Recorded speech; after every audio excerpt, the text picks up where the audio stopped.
Akcija, okay.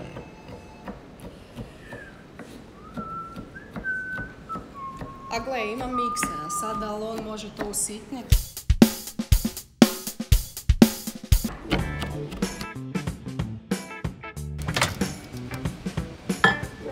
Pa valjda bu se rastopilo, nadam se.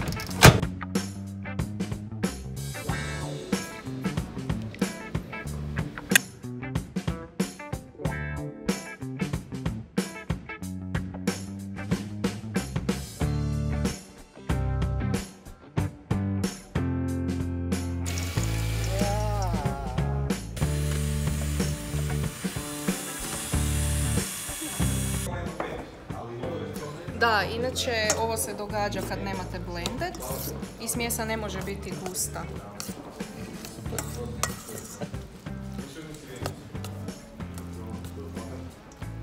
Tako da morat ćemo se snaći nekako.